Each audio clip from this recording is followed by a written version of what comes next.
Minimum service period clause అన్నది అసలు employment కాంట్రాక్ట్లో అది పర్మిసిబులా, అట్లాంటి క్లాజ్ ఒకటి పెట్టచ్చా? ఎవరన్నా ఎంప్లాయర్ ఒక కంపెనీకి కానీ లేకపోతే ఏదైనా ఆర్గనైజేషన్కి వెళ్ళి if they want to join in that organization you will be given an offer letter. So ఆ ఆఫర్ లెటర్లో మినిమం సర్వీస్ పీరియడ్ క్లాజ్ అన్నది ఉంటుంది.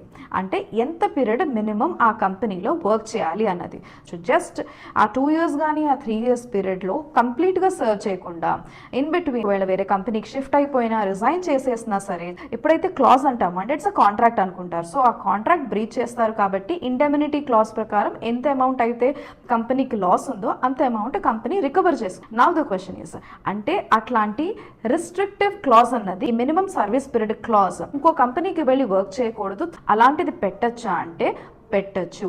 Every company before even giving offer letter they will specify the requirements.